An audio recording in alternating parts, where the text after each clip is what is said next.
NBA Jam Tournament Edition. Whoa. This was so different for me. Oh my god. This is a classic for me. I mean, the game we played was the one I've had since I was a kid. So this wasn't a cartridge that I like replaced over time. This was the one I had as a child. Wow. So I've been playing this game for years. This game, when you play the computer, just in case, this is just a memory I just got. When you play the computer in that game, there's like a rubber banding effect, like kind of when you play Mario Kart and you're beating the shit out of the computer. They'll like rubber band people and start throwing them at you. Like, how did this even happen? Yeah. Same thing happens in NBA Jam. If you're doing really good, by the time the fourth quarter rolls around, the computer just comes on like some massive comeback. Man, I remember one time I lost when I was a kid. I took that cartridge and I threw it across the room. I was so... Man, I lost by like 1 point with like 1 second left because the computer went on... Like, I was massively destroying the computer and it just had a whole rubber banding comeback and I lost my shit. The creators must do that to like humble you. Like, sit down. Oh, dude. You think you all that. I was so mad. So mad. Wow. Yeah, I'll never forget that. But anyways, I love the game. Yeah, despite that. It's a fun game. It's better if you have another person to play with. Oh yeah, that was that was intense. What makes this game so iconic? So there's many different things. I think the players from that period of time is iconic. They have some of the best NBA players ever. The Chicago Bulls, you got Scottie Pippen in there. Unfortunately, I believe they were supposed to have Michael Jordan in there, and they took him out, so he's not in the game. At the time, you had Dennis Rodman over on the Spurs. Robinson was on the Spurs. The Seattle Supersonics had Kemp and Payton. There's just so many great players in that game. It's really unbelievable. Wow. And then, of course, the gameplay. Yeah. That was different. I wasn't expecting that. I thought I would be able to control a lot more players, kind of like just a regular NBA game. Oh, like 5 versus 5? Yeah. Okay. So this was different. I like the very quick matches, though, that you can just jump in, jump out. We were going through those matches, like, quick. Yeah, we played one game, which was 4 quarters, and I think each quarter was only like 2 minutes or something, so we played like a whole game in like less than 10 minutes. And then the controls were only 3-button controllers for the I love that. the Sega Genesis we played it on. Compared to Tony Hawk and jumping from Tony Hawk to this is so great. Yeah, it was really simplistic. Only 3 controls. I know, mixing up the shooting and the blocking or whatever, but once you get those controls, ooh, I could play some more. Yeah, so Jenny beat me. Yes. But I was also the Atlanta Hawks, who are not very good in the game at all. So I'll just put that out there. Yeah.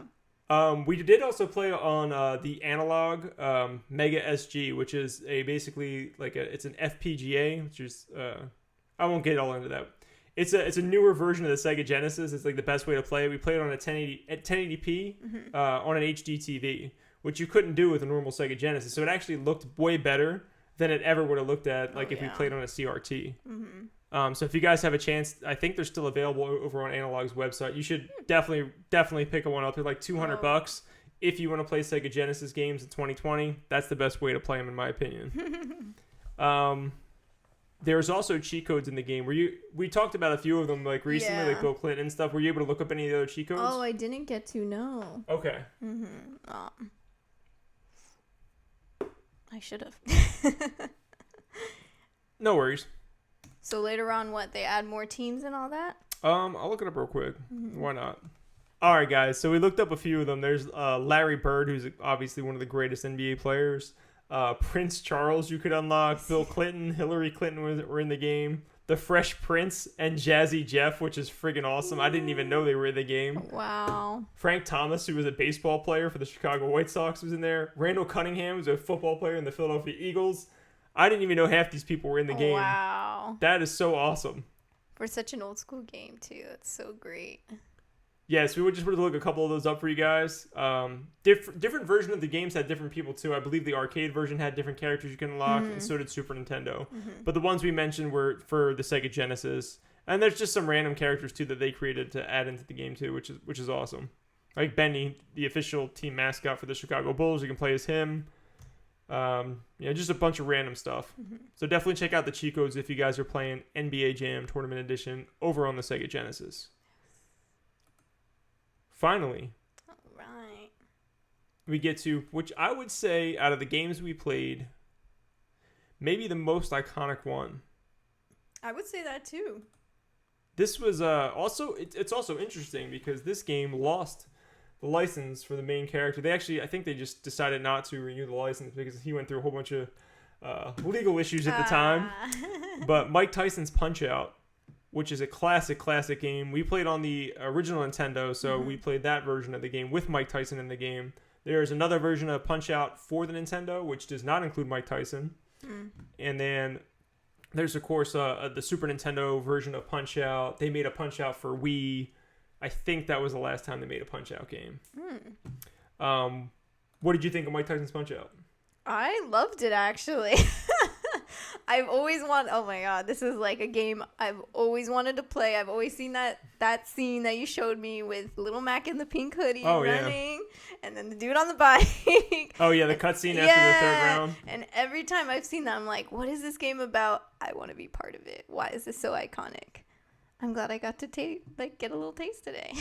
I had a feeling that would be the one you like the most because the controls in the game are great. They're very responsive. So yes. But it's also almost like a rhythm game. Once you get down the rhythm to a fight and you know what like the opponent's tell is. Yeah, and what they're gonna do. Yep. Yeah, it's definitely one of those games you gotta keep patient and come back to and be like, all right, we know what you're gonna do here, we know what you're gonna do here, now I'm gonna go here, and then you can get through it. Right, and you got to change up the rhythm too because each fighter has their own rhythm. Like sometimes they'll punch at you faster, so you got to move faster. Sometimes there's like a slight delay in their punch, so if you know they're gonna punch, you got to wait a second before you like go to dodge.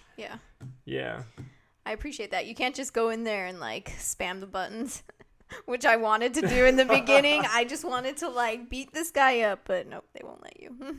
No, you got to kind of like learn, the ins and outs of it. I mean, this game is great. Like this is a game like until the day I die, I'll go back and play this game.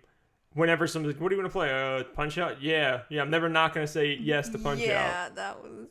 And anyone could jump into that pretty easy, too. Yeah, I mean, you figured out the controls and probably... I would say, like, within 5 minutes, you're like, I got this. Absolutely. Then it's just getting the timing down. And I love how quick we can just get in there and just play. Well, that's the beauty of NES. You don't wait for nothing with NES. You just turn it the hell on, the game starts. I want to play a game, and I'm going to play it now.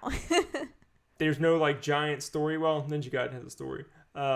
There's very few games that have stories in NES. It's really just this is the game, right? And there's no tutorial either. It's not. This is how you play Punch-Out. Yes, they just throw you in there. They're not gonna tell you, oh, watch out when they blink. Right. They're like, hit some buttons, figure that shit out. Good luck. Yep. That was part of the fun back then. Another reason they probably did that is because it took you longer to figure out the game if there was no tutorial. And those games are actually pretty short. Like, if you really know what you're doing, you can probably beat all of Mike Tyson's Punch-Out in, 20 minutes. Yeah.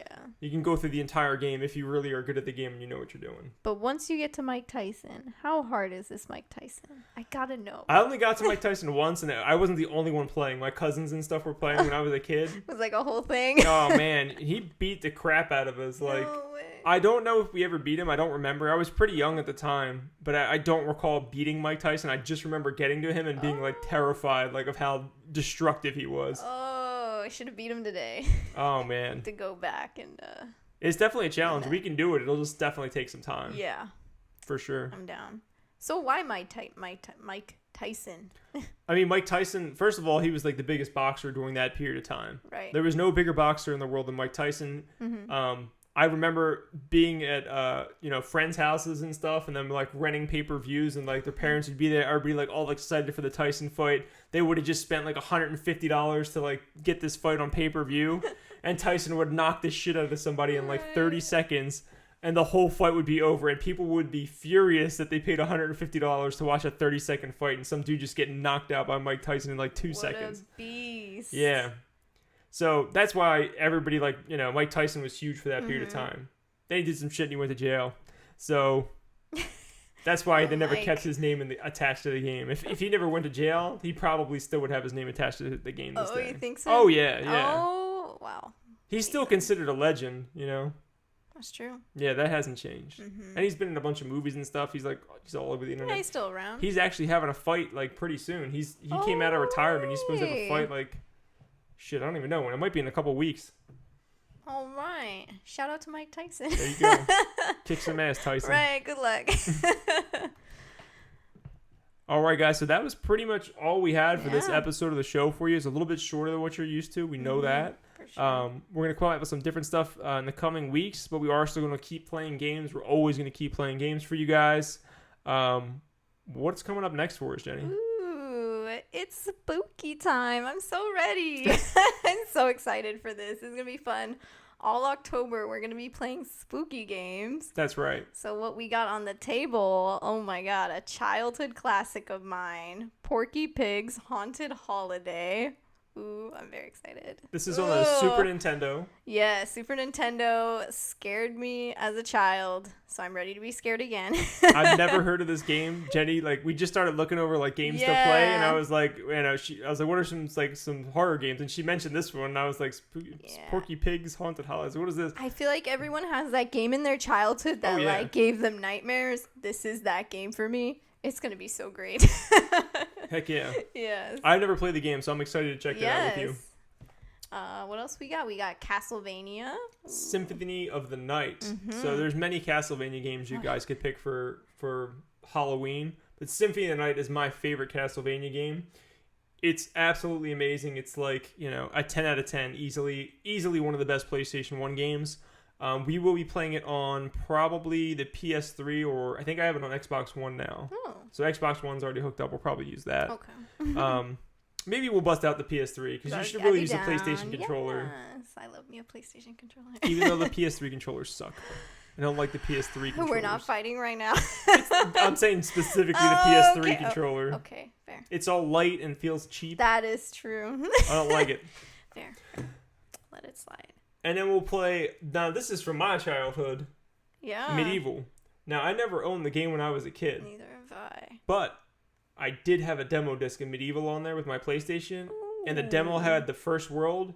And I played that demo about 100 times when I was a kid. 'Cause when you're a kid, you don't have a bunch of money. I had no money to buy games, but I played that demo over and over again. I've done that before. So we're definitely going to jump into some Medieval, this is gonna be fun. which is great because it's a PS1 game, so it doesn't take you could play a couple levels and be like, cool, I get it, we'll I'm just good. jump in. Mm-hmm. Yep. And then finally, Friday the 13th. Ooh, on NES. Now this is a game I never had as a kid. You just played NES for the first time yes, today. Which I totally overlooked. What do you think about the NES? Oh my god. It's very similar to the SNES, I would say. A little bit more simplistic, but yeah. Yeah. I enjoyed it. I appreciate 2 buttons. Anything with less buttons, I'm happy. It's less complicated, that's for sure. Exactly. Simple, straight to the point. Turned it on, all easy. I think Friday the 13th on the NES is pretty difficult. And I don't remember the last time I played it, and I never owned it as a kid. So this will be a challenge for both of us, I'm pretty sure. Oh, yeah. We may have to look up a guide. Spooky. We'll see how scary it is, actually. Yeah, I mean, it's going to have NES graphics, so yeah. It'll be a little spooky, I'm sure. Jason Voorhees will be in there. All right. All right. So that's what to look forward to. In October. And if you guys want to follow us, you guys should definitely do that. You can write into the show if you guys have questions. It's nerdthusiastgaming@gmail.com. Follow us on all the things. All the things. All the things. At Nerdthusiast. Twitter. The gram. And now the talk. That's right. We on the talk. We're on the talk. Yes. And the gram and the Twitter and the Facebook. Mm-hmm. We're just, I feel like we did this purposely. We're going from the old people to the young people. It's like Facebook for the old man, Twitter for like the later millennials, the gram for like the young millennials, that Z's, and then you got the Z's on Gen the TikTok. Z's like the talk. We got you all covered. Yes. All right. You can follow my personal handle. My God, I almost forgot the word. That's a handle, right? Is that what they call it? Yeah. Follow my personal handle. Over on Twitter at FromNJ2CA. The 2's the number 2. Jenny, I want to thank you for coming on the show, doing all the work that you do on the show. Thank you so much for everything. Yes.